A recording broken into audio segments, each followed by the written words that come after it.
Hey, this is Solid Snake, and you're listening to Droids Canada. So, pay some damn attention.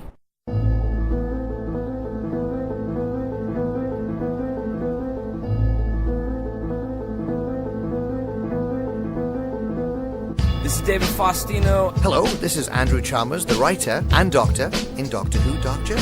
This is Dr. Stevo. Everybody, this is the Governator. This is Inspector Gadget.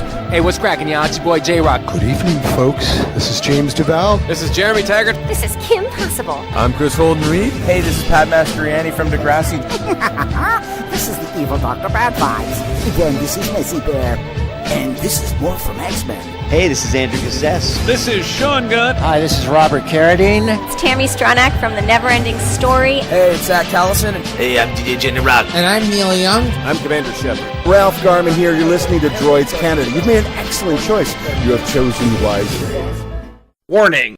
Listener discretion is advised. That means there's a lot of fucking swearing. Hello. Hello all, you're listening to Droids Canada, and I'm here with LeeAnna Vamp, the amazingly beautiful woman. She's got such a unique look and a bold style. I am standing here in awe, absolute awe of you. I will admit I'm a brand new fan, just this week or this expo. Awesome. And so I've got some very preliminary kind of questions, get to know you sort of stuff, because our listeners are going to become new fans too. We're kind of a nerdy pop culture sort of podcast, so we want to extend that and introduce you to our listeners. Like you guys are my people, so it's going to work out really well. I think so. So you're an author, podcast host, actress, model. How do you find time for all that? I don't sleep. People always ask, they're like, how are you always doing something new? And for me, it's me and my husband are the two-man team, and we have lots of things and lots of ideas, and we always say that, my husband's more of the risk taker than I am, so his famous quote is, I would rather live out of a cardboard box and make all the things that I want to make than, not take the risk. And I kind of, as being a business owner, I was not the risk taker at the beginning, but I have learned to become a bigger risk taker, because unless you kind of put aside yourself and realize that you have to give it 100% if you want things to be successful, I've realized that over time, and that's how I make time. So it seems like a lot of things, and I'm like, oh, I could get 8 hours of sleep, or I can stay up for 4 more hours and I can get this thing done. So you just make the sacrifices. Yeah, that's a wonderful mentality. I think a lot of people have dreams, have goals, have ideas, but it's about making that time to do it. Sounds like you do, and that's commendable, absolutely. I try my best. Well, you mentioned your husband, and I noticed that you're all in this spooky world together. Yes. And so would you, at the expo right now, we've got Christina Ricci and Christopher Lloyd, so I can't help but make the comparison to the Addams Family. How does that make you feel exactly? I love the Addams Family growing up. I grew up as a Halloween kid, so all that spooky stuff is like my jam. I love it. I adore it. I still adore it to this day. And one of the things that I wanted to do, I do a kids puppet show. It's called The Fiends. And I feel like there's a lot of that stuff that we grew up with that you just really don't find anymore. And especially for kids and for families. So a lot of the horror community is horror, kind of targeted for like the older audience, teens and adults. And with our show, we wanted to have something that's wholesome, we call it frightful fun for the whole family. The parents can enjoy it. There's jokes in there that the parents will get that the kids might not get. But it's something that the family can enjoy together, and they can bond over something that's spooky, but it's for little ones and for older adults.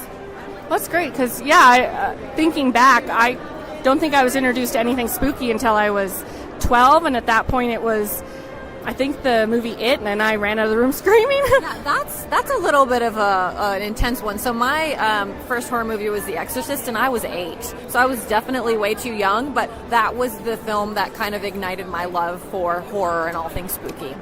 Yeah, I read that you like Halloween's your holiday. You could put Easter and Christmas in the bins and just celebrate Halloween all year. I love Christmas. I love Easter. I love all holidays, but Halloween is like, for me, it's not a holiday, it's a lifestyle. And everyone asks, like, what does your house look like? Do you decorate for Halloween? And I always tell them I don't ever undecorate for Halloween. It's just always spooky all the time. Oh, your house must look amazing. I think so. So you're here in Calgary. Where are you from? Like, you're United States, correct? Yeah, Southern California, born and raised. So how are you liking the weather? You know what's interesting is I love different types of weather. I've traveled a lot, so I've learned to be prepared. So I know what it's going to be like. I'm prepared. You can enjoy any type of weather as long as you're prepared. When you're not prepared for the snow, it's going to be miserable. But if you have gloves, a hat, a coat, like it's pretty, it's enjoyable, and we're only here for a couple days, so I get to enjoy the snow, and then I get to go back to California where it's warm. Oh, that's true. I've lived in Northwest Territories and Southern Ontario, and you got to be prepared. Absolutely. I've been unprepared plenty of times, so I learned my lesson. True. Me too. So your books, your podcasts, your shows, they all seem to really ignite a real passion in their viewers. What do you think it is that really connects your audience, that makes it so special for them?